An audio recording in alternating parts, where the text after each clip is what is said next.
I moved into Lakeshore Estates for peace and quiet, or at least, that's what I thought I was getting. The houses were clean, the lawns trimmed, and the lake shimmered like something off a postcard. What I didn't know was that the real storm wasn't in the weather, it was living 3 doors down in a pink polo shirt that said HOA President. Her name was Karen Whitmore. The first time she showed up, she brought a welcome basket and a 30-page binder labeled Community Code of Conduct. She smiled, that tight kind of smile people wear when they're really just judging you. I pretended to be polite, shook her hand, and told her I was new to the area working as a data analyst. She nodded, satisfied, and that was the first and last time she'd ever looked satisfied with me. See, I wasn't really a data analyst. That was just my cover. I was an undercover FBI agent, assigned to a corruption case that traced suspicious fund transfers through a cluster of suburban HOAs. I didn't know if Karen's was one of them, not yet, but something about her gave me the feeling she'd be worth watching. 2 months passed quietly. Then one humid Saturday morning, I got my first real taste of Lakeshore community spirit. It started with a text from the neighborhood group chat, a place where people usually complained about teenagers, raccoons, and lawn edges. But this time it read, "Residents who haven't attended the pool safety orientation will have their keys suspended effective immediately." I almost spit out my coffee, a pool orientation who needed training to swim. 5 minutes later, there she was, Karen, marching across my lawn like a pink stormtrooper, a clipboard in one hand and that judgmental smile ready to go to war. "Mr. Brooks," she said, as if reading from a script, "you've violated HOA Code 12B. You didn't attend the mandatory pool orientation. I'll need your pool key until further notice." I leaned on my rake, squinting at her. "Karen, I've been swimming since before I could drive. I think I'll be okay." She frowned. "Rules are rules, no exceptions." That's when I noticed the police cruiser parked by the curb. A uniformed officer leaned against it, arms crossed, mirrored sunglasses catching the sunlight. She glanced over her shoulder and smiled. "This is my husband, Officer Whitmore. He's here to ensure there's cooperation." I looked at him, then at her, then at the absurdity of the whole thing. "You brought law enforcement to confiscate my pool key." She crossed her arms. "We take community safety very seriously here." I almost laughed, but then something about that badge on her husband's chest caught my attention. Old habit, I noticed details. His uniform was crisp, his belt was standard issue, but his badge number didn't match the precinct code on his shoulder patch. It was off by 1-digit small mistake, but for someone like me, it was a red flag. I smiled, fishing the key from my pocket. "You sure about this, Karen?" As she raised her chin, positive. "All right," I said, dropping the key into her palm. "But when this backfires, I hope you'll at least send me an invitation to your apology party." Her husband took a step closer. "Is that a threat?" I met his stare, calm, steady. "No, it's a prediction." He glared. Karen huffed, muttered something about attitude, and marched off. The cruiser pulled away, sunlight flashing off its windshield as they turned the corner. I stood there a moment, letting the quiet settle in. Then I pulled out my phone and snapped a picture of the license plate. A little digging wouldn't hurt. Back inside, I poured myself another coffee and opened my secure laptop. Within minutes, I was cross-referencing his badge number and the vehicle registration. That's when things got interesting. The cruiser wasn't officially listed to the local department. In fact, it wasn't listed anywhere. Meaning either the plate was fake or the cop was. And if that was true, then Karen and her husband weren't just enforcing rules. They were running something much bigger behind this tidy little neighborhood. I leaned back, staring at the blinking cursor on my screen. "All right, Karen," I murmured. "You want to play HOA politics? Let's see how deep your rulebook really goes." That night, while the rest of the neighborhood slept, I logged into the county records and started my background checks. HOA accounts, property deeds, committee payments. I didn't know exactly what I'd find, but I had a feeling the pool key was just the surface, and beneath it, something foul was about to surface. That night, I couldn't sleep. Every time I closed my eyes, I saw that badge number, the wrong one, flashing behind my eyelids like a warning light. In my line of work, details like that weren't accidents, they were signals. By 2 a.m., I was sitting at my kitchen table with my laptop open, a cup of reheated coffee beside me, and a faint hum from the refrigerator filling the silence. My cover meant I had to be careful, but sometimes the only way to expose a lie was to pull on it until it unraveled. So I started pulling. The HOA's website was public, but the good stuff, the financials, was buried in password-protected folders. Luckily, I'd done my homework when I moved in. Karen had once bragged in the group chat about setting the same password for everything so she wouldn't forget it. I took a chance. I typed Lakeshore Queen 2023. The system blinked, then opened.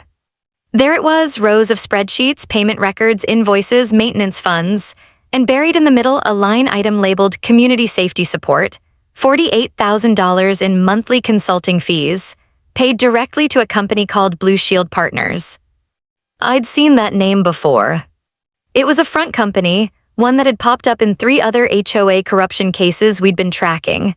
Each time, it funneled money out of neighborhood fees and into shell accounts linked to private contractors pretending to be law enforcement. Karen wasn't just power tripping over pool keys. She was financing something that looked an awful lot like a fake police operation. I saved the files to an encrypted drive, then closed the laptop. Outside, a sprinkler hissed to life, and for a moment I almost felt the calm again. But calm doesn't last long when people like Karen are involved. The next morning, I acted normal. I waved to neighbors, watered the lawn, even said good morning to Karen when she strutted by walking her Pomeranian like it was royalty. She didn't smile, just gave me a sharp nod and kept walking. That told me she knew something had shifted. Later that afternoon, I decided to swing by the community pool, the one I was now banned from. I parked a few blocks away and walked the rest of the way on foot. The place was quiet, except for the faint buzz of filters and the chirp of cicadas. When I reached the gate, I saw something strange, a small security camera installed on a pole facing the pool entrance. It was HOA issued, it was military grade. You don't get those off Amazon. Someone was monitoring access in real time. I pulled out my phone and took a picture. Oh, sir. A voice behind me made me turn. A young maintenance worker, maybe 19, stood holding a skimmer pole. He looked nervous. Hey, I said casually, you work here long? A couple months, he said. You the new guy at 412s? I nodded. That's me. What's with the cameras? He hesitated. Mrs. Whitmore said it was for security. Right, because of all the dangerous cannonballs. He gave a nervous laugh. She said people been stealing chlorine tablets, but I never saw anything. I thanked him and walked away, but my gut tightened. Chlorine theft wasn't the kind of story that bought $48,000 in fake police invoices. This was bigger and dirtier. That night, I filed a quiet report to my handler, codename Harper. I used a dead-drop message from my encrypted account. Subject possibly laundering HOA funds through shell company. Recommend deeper surveillance. I hit send. The next morning, things got interesting. At 8 a.m., my doorbell rang. I opened it to find Officer Whitmore standing there again, sunglasses on, expression cold. Morning, Mr. Brooks, he said. Mind if I come in? I glanced past him. The cruiser was gone. He'd walked here. Depends, I said. This about the pool again. He didn't smile. Karen said you've been snooping around the community property, taking pictures. I shrugged. I'm new, just appreciating the scenery. His jaw tightened. You can appreciate it from your porch.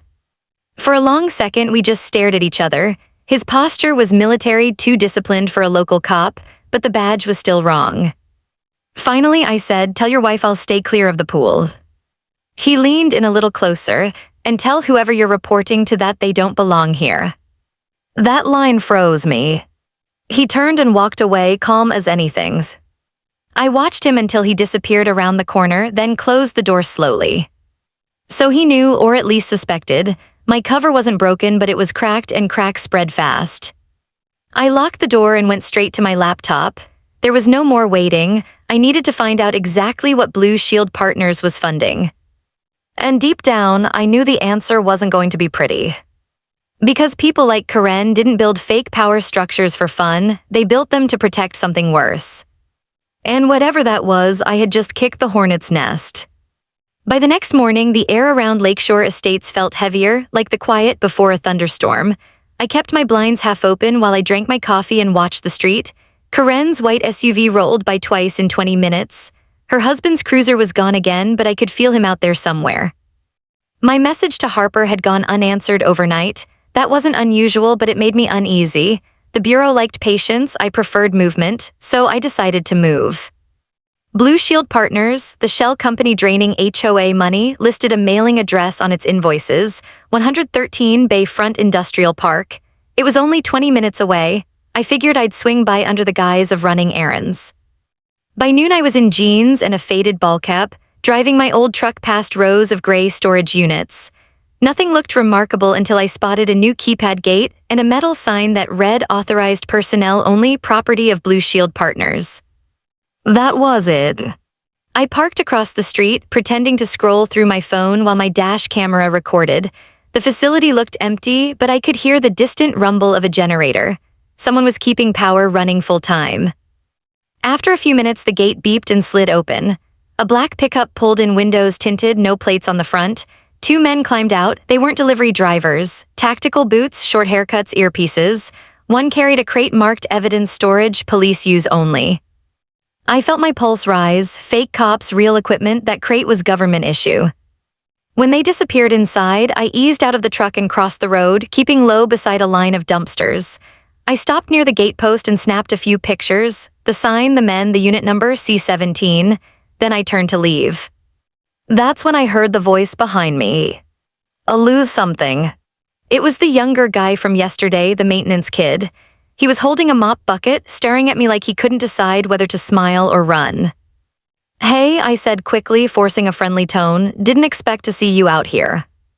I pick up shifts for Blue Shield sometimes, he said. They pay better than the HOA. Do they? I nodded at the gate. What's in there?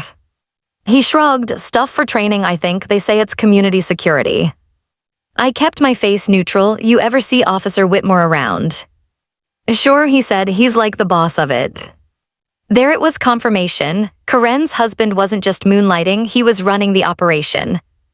Before I could ask more, a deep voice barked from inside the gate. Tyler, are you done yet? The kid jumped. Gotta go. He hurried off, leaving the mop bucket by the fence. I glanced down. Floating in the water was a plastic access card labeled Blue Shield, Level 2. Sometimes luck drops itself at your feet.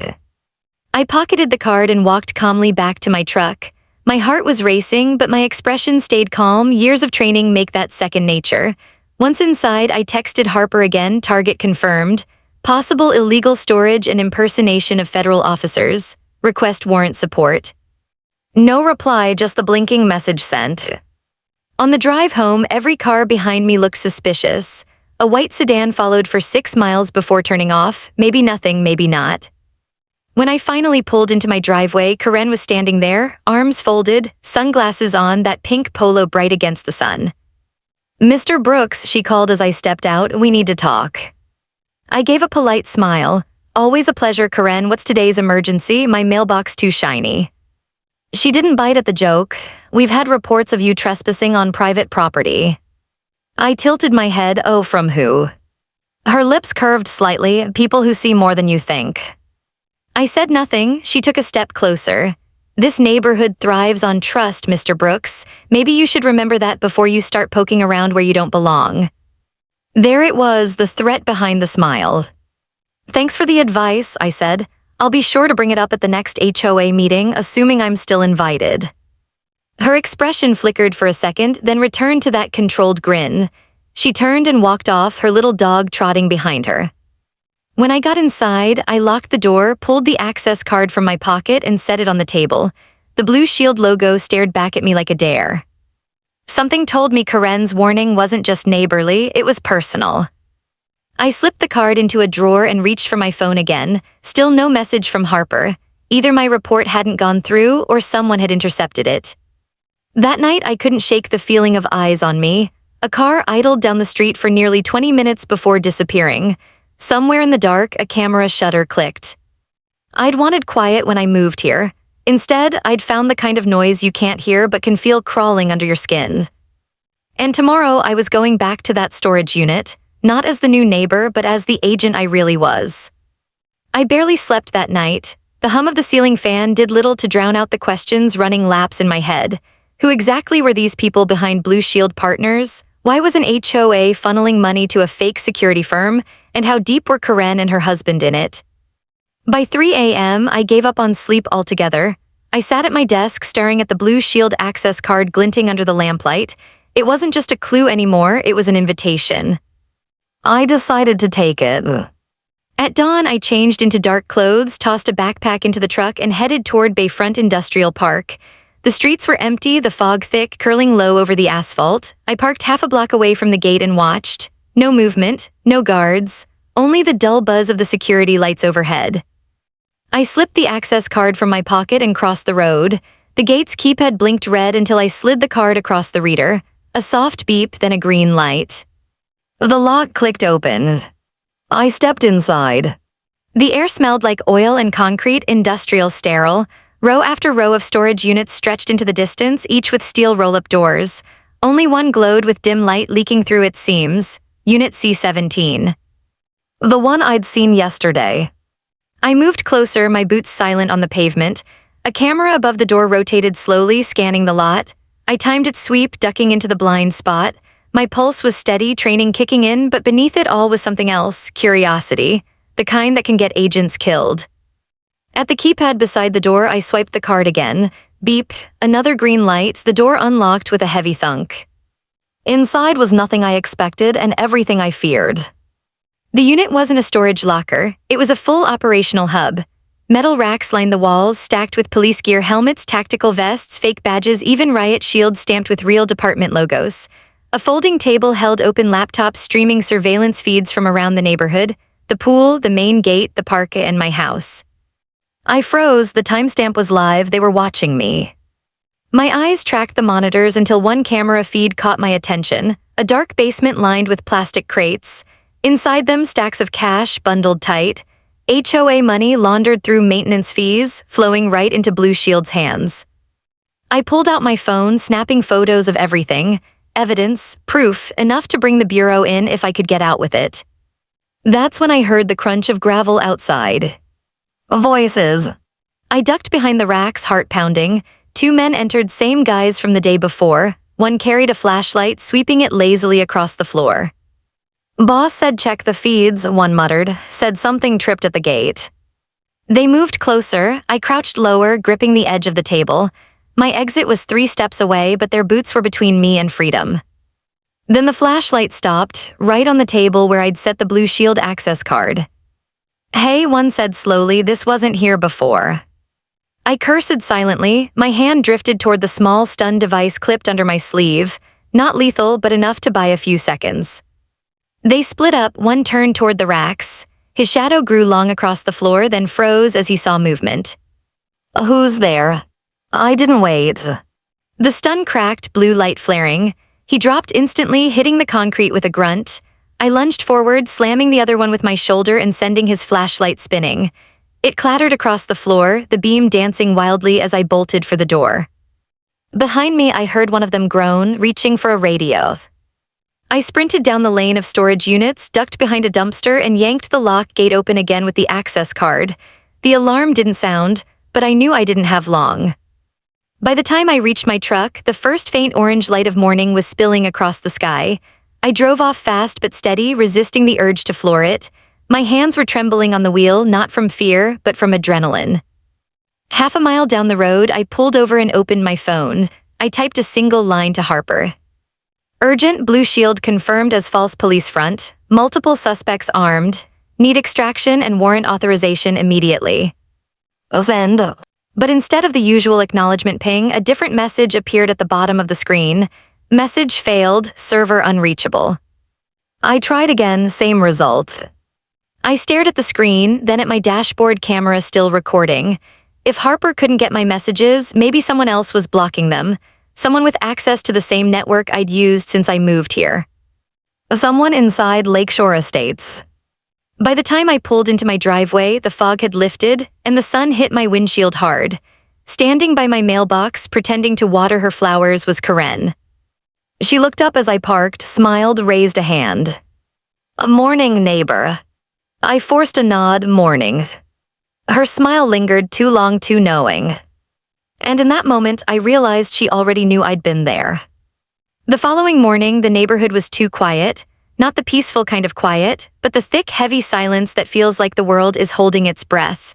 The usual joggers were gone, the kids who played near the lake were missing, and even the mail carrier drove faster than usual. I stepped outside to grab the newspaper, and that's when I saw it, a bright yellow flyer taped to every mailbox on the street. Community alert, suspicious individual in the area.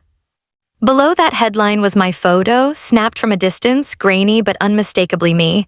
The caption read, "Unverified resident reportedly impersonating federal agents. Please report any unusual activity to HOA security." I just stood there, the paper rustling in my hand. She'd done it. Karen had flipped the script before I could. I tore the flyer off and crumpled it in my fist. Across the street, Mrs. Dempsey, my sweet 70-year-old neighbor who used to bake me cookies, peeked through her curtains and then quickly shut them. Perfect, the isolation had begun. By noon, I'd counted at least 3 unfamiliar SUVs patrolling the neighborhood, their logos red Blue Shield Security. The same fake company I'd broken into the night before. I couldn't call Harper, the connection was still jammed and my backup phone showed no signal. Whoever these people were, they weren't just faking authority. They controlled the local networks too. Around 2 p.m., I heard knocking, firm, rhythmic, not friendly. I opened the door halfway, keeping my right hand behind it. "Mr. Brooks," said the man on my porch. It was Officer Whitmore, Karen's husband, only this time his uniform looked even less legitimate. No name tag, no badge number, just the word police stitched onto his vest. Behind him stood 2 more men in matching gear, their hands resting on their belts. I forced a calm smile. "If this is about my overdue HOA fees, you're about $10 short of a warrant." He didn't laugh. "You were seen trespassing last night. We have surveillance footage." "That's interesting," I said. "Since your surveillance footage was stored in an illegal facility full of fake equipment and stolen government property." His jaw tightened. "Careful, Brooks, you're making dangerous accusations." I met his eyes, not accusations, observations. For a long second, we just stood there. Then Karen appeared behind him, her arms folded and her expression radiant with smug victory. "Such a shame," she said sweetly. "We thought you'd be a nice addition to the community. Turns out you're just another troublemaker." "Funny," I said. "That's what I was starting to think about you." Her smile didn't waver, but her eyes flashed cold. "Boys," she said, glancing at the men beside her, "confiscate his electronics, HOA protocol." The 2 officers moved forward and I stepped back just enough to make it look like retreat. "Step away from the door," one ordered. Instead, I reached for the small panic transmitter under my sleeve, a 1-button signal that sent my location to the bureau via a secure satellite line. It wasn't much, but if they were still monitoring my general area, it might ping. Whitmore caught the movement, hands where I can see them. I froze. "You really want to play this out here in front of your neighbors?" Karen smirked. "Oh, don't worry, they know better than to interfere." And she was right. No curtains moved, no doors opened. Everyone was watching, but no one was stepping in. I needed an exit fast. "All right," I said slowly, raising my hands. "No problem, let's talk this out." As the nearest guard stepped through the doorway, I kicked the door hard against him. It slammed shut, catching his arm, and he howled in pain. The other 2 rushed forward, but by the time they did, I'd already moved through the kitchen and out the back. The backyard fence wasn't tall, but I didn't bother climbing. I leapt it clean, landed on my feet, kept running. Behind me, I heard shouting, the crackle of radios. I darted through the line of trees bordering the lake until I reached the edge of the maintenance shed, the same one Karen used to host her HOA committee meetings. The door was locked, but one solid shove broke the latch. Inside, it smelled of chlorine and paint. I crouched, breathing hard, listening to the chaos outside. Then I saw it, a laptop sitting on a desk beside a stack of files. I powered it on. The wallpaper was the HOA logo, but the desktop was full of hidden folders labeled Financial Oversight, Community Grants, Vendor Reports. I opened the first file and stared at the contents. Invoices, receipts, transfers, each showing HOA funds rerouted to shell accounts and cashed out under new names.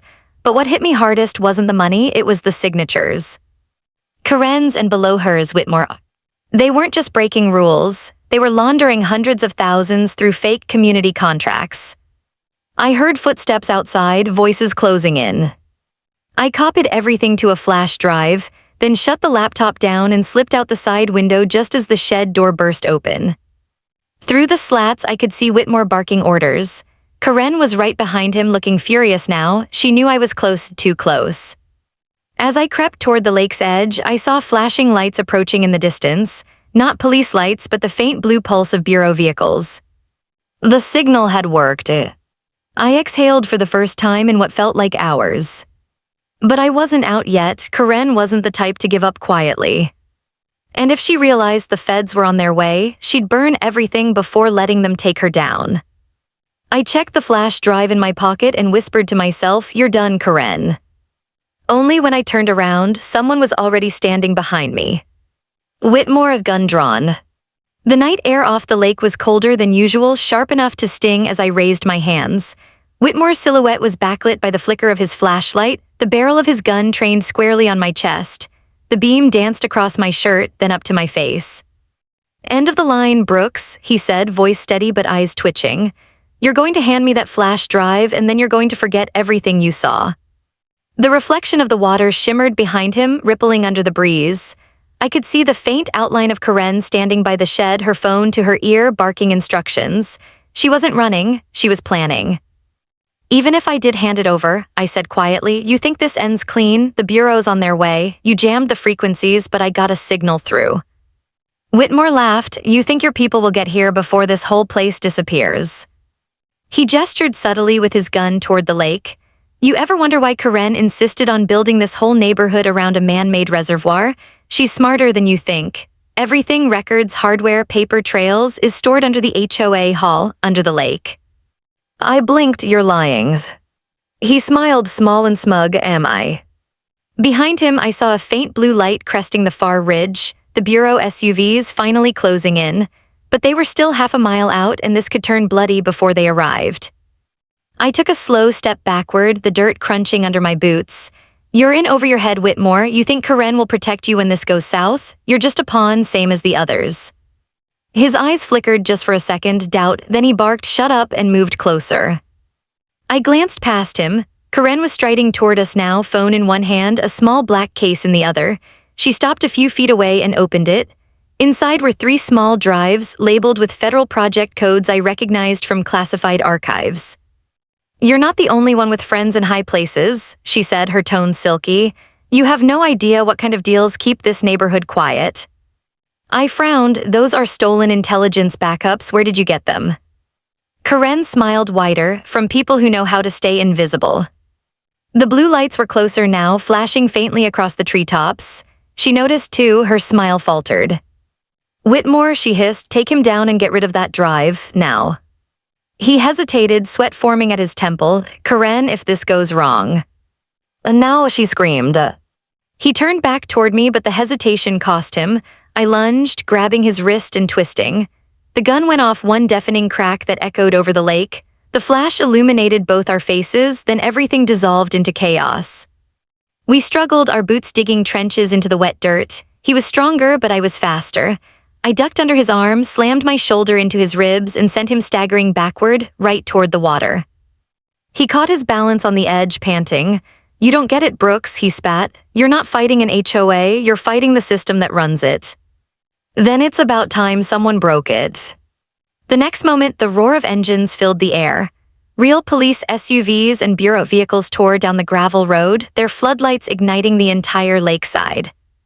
Karen's scream pierced the noise. "Destroy it now." Whitmore turned toward her, but before he could move, red laser dots appeared across his vest. "Drop the weapon," an amplified voice commanded. He froze. Karen, however, didn't. She bolted for the maintenance shed, clutching her case of drives. 2 agents moved in, but she disappeared behind the door before they could reach her. Seconds later, an explosion of light erupted from under the shed floor, a muffled boom followed by the low rumble of collapsing wood. The ground trembled, the air filled with smoke and dirt. I dove aside as part of the dock gave way and water rushed toward the open cavity. The shed was sinking, dragged into the lake as if the earth itself had opened up to swallow it. "Karen," Whitmore shouted, dropping his weapon and running toward her, but the agents tackled him before he got far. Through the haze, I caught one last glimpse of her, standing knee-deep in water, phone still in hand, her face pale and furious. She stared straight at me. "You think this ends with me?" she shouted. "You have no idea what's coming." Then the floor beneath her gave way completely. The water swallowed her whole. By the time the bureau divers reached the site, the shed was gone, the drives gone with it. The only thing left was a slick of oil floating across the surface. Whitmore was cuffed, silent now, his face hollow. Agent Harper approached through the chaos, his jacket soaked, expression grim. "We got your signal," he said. "Took long enough to cut through their interference. You all right?" I nodded, glancing toward the lake, Karen's. He shook his head, no sign yet, we'll keep searching. I looked at the black water reflecting the flashing red and blue lights. She was gone. But deep down I knew people like Karen don't drown that easily. And if she'd built her power on corruption this deep, her fall was just the beginning.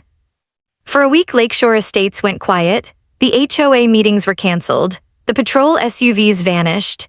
Neighbors who once gossiped at the pool now closed their blinds at sundown. The air felt different, heavy, like the calm after a storm that wasn't finished yet. Karen's body was never found. The bureau divers spent 3 days scouring the lake bed but turned up nothing except splintered boards and shredded wiring from the collapsed shed. Officially, she was presumed dead. But I'd worked enough deep cover cases to know what presumed really meant. I wasn't sleeping much. Every night I'd find myself staring out my back window at the still, black water. Some nights I swore I saw ripples, small, deliberate movements like something was swimming just beneath the surface. But I told myself it was wind, fish, or my mind replaying the chaos. Then one night I found a note. It was tucked under my windshield wiper, written in red ink on HOA letterhead. You can drain the lake, Agent Brooks, but you'll never drain what's buried under it. No signature. No fingerprints. Just that single mocking line and a faint wet smell clinging to the paper like algae and engine oil. I stared at it for a long time before burning it over the sink, but the message stuck in my head like a splinter. By morning, I called Harper's. Someone's playing games, I told him. He sighed. We pulled all their backups, their bank accounts, their communications. Everything tied to Blue Shield is gone. Whoever she was working with wiped it remotely. Karen may have gone down that night, but her network didn't. I leaned against the counter, staring out the window. Then we missed something. Harper paused. What are you thinking? I think she planned her own disappearance, and I think she left me a message on purpose. Later that day, I went down to the lake. It was colder than usual, mist curling over the water. The bureau had cordoned off most of the shore, but my badge gave me access. Near the far end, I spotted something strange, a thin metal pipe jutting out of the water, barely visible beneath a cluster of reeds. I waded closer, the mud sucking at my boots. The pipe wasn't random, it was too precise. It had an industrial connector welded on the end. A vent pipe. I knelt, brushed away the moss, and followed the pipe's line toward the embankment. It disappeared under the dirt, running directly toward the old HOA office, the one that had been closed for renovations for months. Karen's lake wasn't just a decorative reservoir, it was hiding something underneath. I called Harper again, meet me at the HOA office, bring a warrant and a flashlight. 20 minutes later, we pried open the back door. The air inside was stale, thick with mildew. Dust motes drifted through our flashlight beams. Half the floor was torn up, and in the center was a metal hatch bolted shut, the same kind of hatch you'd find on a bunker. Harper gave me a look. This wasn't on any blueprint. I crouched beside it. That's because it wasn't supposed to be. We unbolted it, one turn at a time, the metal groaning as it gave way. Beneath was a narrow staircase descending into blackness. The smell hit first, damp, chemical, old, then came the sound. A faint humming, mechanical and rhythmic like a generator far below. We descended slowly. The stairs opened into a concrete chamber lined with shelves, each filled with hard drives, folders, and boxes labeled with HOA account numbers. But mixed among them were things that had no business being there: FBI case files, local government contracts, property seizure warrants. Harper whistled. She wasn't running an HOA, she was running an entire information laundering system. Then his flashlight froze on the far wall. A single computer monitor still glowed, and on the screen, a security feed showed the lake surface above us. And then it flickered. The camera zoomed in as if someone on the other end was controlling it. Then a face appeared. Karen, alive. Her hair was wet, her expression calm, almost amused. You should have stayed out of this, Agent Brooks, she said, her voice echoing through a small speaker in the ceiling. You thought you were cleaning up corruption, but all you did was uncover the wrong side of it. I stepped closer to the mic. You're alive, where are you? She smiled faintly, everywhere your badge doesn't reach. The screen flickered again, static, then every light in the bunker went out. A hiss filled the air, gas venting from the corners. Harper grabbed my arm. We need to go now. We sprinted up the stairs, coughing as the fumes thickened. Behind us, I heard the low hum turn into a whine, a power surge. By the time we burst out of the office, the hatch below ignited in a muffled explosion. The ground trembled beneath our boots. Smoke poured from the cracks. We stumbled back, gasping for air. Harper looked at me, face pale. She knew we'd find it, she wanted us to. I stared at the burning office, the reflection of flames flickering in the lake. She's not just covering her tracks, I said quietly. She's sending a message. And as the fire grew, I realized something chilling. Karen hadn't vanished. She'd gone underground. The air smelled of smoke and wet earth. The HOA office was smoldering, the lake reflecting flickering orange flames. Even as the bureau cordoned off the area, I couldn't shake the feeling that Karen wasn't done, that she was already watching, planning her next move. Harper clapped a hand on my shoulder. We secured the bunker, we got everything we could carry, but she's still out there. I nodded, my mind racing. Karen had vanished once, and she'd come back with a network that could manipulate local cops, hide funds, and launder information through shell companies. She was brilliant, ruthless, and unafraid, and now she had seen me, the one person who had poked holes in her carefully built empire. By morning, the neighborhood was buzzing again, but unease lingered. Residents whispered behind closed doors, glancing at me as if I were the storm that had passed through. I ignored them and focused on the lake. That's where I felt her presence most, even though I knew she wasn't there physically. I spent the next 3 days mapping everything: HOA accounts, Blue Shield shell companies, hidden servers. Every lead eventually traced back to her. Each time I thought I'd cornered her, she had already shifted to a new network, a new method. It wasn't just cunning, it was strategic genius.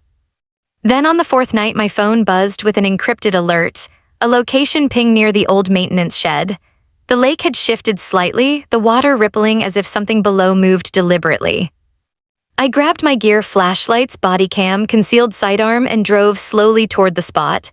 Harper's team would meet me there in minutes, but I knew the first encounter had to be mine. I crouched behind a row of reeds, peering into the moonlit water. The shed was gone, submerged in darkness, but then a small motorized dinghy emerged from the reeds, silent and sleek. A figure stood at the helm, unmistakably Karen.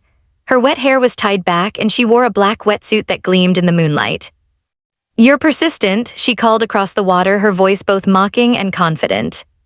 "You should have stayed underwater," I shot back. She smiled faintly. "And miss all this fun? Never. I've built an empire in plain sight, Brooks. You were just a minor irritant." I took a slow step forward, keeping low. "I'm done being an irritant. Time to end this, Karen." She raised a hand, and the dinghy's deck shifted. Panels opened to reveal hidden crates, servers, hard drives, and stacks of cash. She had been moving her operations under the lake all along. "You don't get it. You can't stop me, not without losing more than you're willing to sacrifice." I gritted my teeth. "I'm willing." She laughed softly, bold, foolish, both. Suddenly, 2 more black dinghies emerged from the darkness, each carrying masked operatives armed with stun weapons and net launchers. She had a small army hidden beneath the lake. I cursed under my breath. There was no way I could take them all alone. I hit the panic transmitter, sending a direct, immediate ping to Harper. Within minutes, sirens echoed through the trees, bureau SUVs tearing down the lakeside road. The operatives on the dinghies stiffened, realizing they were no longer in control. Karen's eyes narrowed. "So you brought friends, cute." But I noticed the moment of hesitation. She had a plan, but her timing relied on absolute surprise. That hesitation was all I needed. I drew my sidearm and fired a flash stun across the nearest dinghy's deck. Sparks erupted, and one operative fell into the water with a shriek. Harper's team moved fast, cutting off her escape routes. Karen swore under her breath and pushed the throttle. The main dinghy shot toward the lake's center, but the Bureau had already deployed 2 inflatable intercept rafts. She collided with one, flipping her boat and plunging into the cold, dark water. I dove without thinking, reaching her before she surfaced. She thrashed, kicking and swearing, but I held her firmly. "It's over," I yelled, dragging her toward the shore as agents pulled up behind us. For a long moment, she stared at me, defiant, unbroken, almost proud. "You think this ends with me?" "Yes," I said firmly, "at least this chapter." Her eyes flickered with amusement, then resignation. The agents cuffed her, lifting her wet and dripping onto the shore. She spat water, glaring at me. "You'll see, others will rise. You can't stop every Karen." I ignored the warning and stepped back. The night air smelled of wet earth and smoke. The lake was quiet now, except for the gentle lapping of water against the shore. Harper clapped me on the shoulder. Good work, Agent Brooks. You kept your cover, got the evidence, and survived her traps. I exhaled slowly, watching Karen being escorted into the bureau van. Her glare followed me unyielding. She's gone for now, I muttered to myself. But I knew better. People like Karen don't vanish completely. They retreat, they wait, they adapt. And if she ever comes back, I'll be ready. For now, the HOA was mine to reclaim, the pool keys, the accounts, the quiet neighborhood. But one thing was certain, Lakeshore Estates would never feel normal again. And neither would I. Every HOA has a story on HOA Headaches. You'll hear the ones they tried to bury. Subscribe today.